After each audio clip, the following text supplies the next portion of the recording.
Oke, kembali lagi dengan saya Ardan. Saya Rosyad. Kita akan membahas Tentang user test. User test itu mengacu pada suatu metode yang digunakan dalam proses design thinking yang telah kita pelajari selama ini untuk mengevaluasi produk, fitur, atau prototipe yang dapat digunakan oleh pengguna akhir. Nah, user test penting karena berbagai alasan. Yang paling utama adalah memungkinkan tim desain untuk melihat di mana produk memiliki kelemahan sehingga dapat diperbaiki sebelum diluncurkan. Mengidentifikasi masalah ini sejak awal membantu mengurangi tenaga, waktu, dan tentu saja biaya yang dikeluarkan oleh sebuah tim untuk produk ya. Secara umum pengguna biasanya diberikan tugas untuk dilakukan dengan prototype atau fitur yang telah disediakan. Saat pengguna melaksanakan tugas, desainer mengamati dan mengajukan pertanyaan dan mencatat hasil riset mereka. Uji pengguna atau user test melibatkan beberapa langkah. Desainer harus membuat rencana pengujian dan merekrut partisipasi, melakukan uji coba untuk mendapatkan temuan dan ide ke depannya. Beberapa aturan yang harus diikuti agar hasil dari user test berikut bermanfaat, yaitu pertama adalah pengguna sebaiknya mewakili bisnis atau basis pengguna dari produk atau layanan akhir yang kita buat. Yang kedua ada pengujian harus dilakukan dengan partisipan yang sebelumnya tidak dikenal agar netral dan tidak bias. Sesi uji coba sebaliknya didokumentasikan oleh dan untuk ditinjau kembali. Berikutnya ada hasil harus ditelaah oleh desainer UX serta memahami solusi terbaik. Oke, next. Selanjutnya ada mengapa kita harus melakukan user test. Itu untuk memberikan wawasan yang sangat berguna dan berharga dari pengguna mengenai alasan serta cara mereka akan menggunakan produk Anda. Dengan ini, Anda dapat lebih memahami siapa sebenarnya pengguna Anda dan Anda apa yang ingin mereka capai melalui penggunaan produk tersebut. Nah, sebelum user testing dilakukan, sebagian besar rancangan produk hanya didasarkan pada asumsi dari tim desainer. Memang para desainer mungkin sudah menyelesaikan tahap empati dan melakukan riset, tetapi ada kemungkinan besar informasi penting terlewat dan desainer tanpa sadar bekerja dengan bias mereka sendiri. User testing membawa produk kembali ke inti dasarnya. Sesi uji coba yang sebenarnya akan memberikan umpan balik berharga bagi desainer karena didasarkan pada fakta nyata, mengamati orang nyata dan bukan hanya asumsi. Kapan waktu terbaik untuk kita melakukan user testing? Sebenarnya user testing ini nggak perlu mahal atau dilakukan di laboratorium yang bagus. Nah, pengujian secara langsung atau tatap muka memang lebih baik. Nah, tetapi user testing juga bisa dilakukan. Bahkan ada layanan pihak ketiga yang dapat memberikan wawasan dengan biaya yang lebih rendah jika diperlukan. Berikutnya, pengujian dapat dilakukan pada hampir semua tahap dalam proses desain. Secara umum, semakin cepat dilakukan, semakin baik.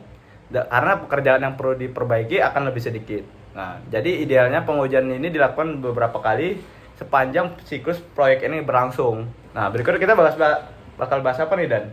Nah, selanjutnya kita akan membahas apakah user testing benar-benar diperlukan.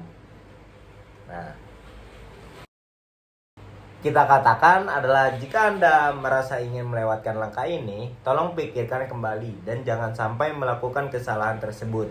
Memang pengujian membutuhkan waktu dan jika Anda menghadapi tenggat waktu yang ketat, mungkin terasa seperti hambatan yang sebaiknya dilewati. Namun kenyataannya, proyek yang melewati langkah ini biasanya justru harus memperbaiki kekurangan dan masalah di kemudian hari, yang pada akhirnya menghabiskan jauh lebih banyak waktu bagi tim maupun bisnis.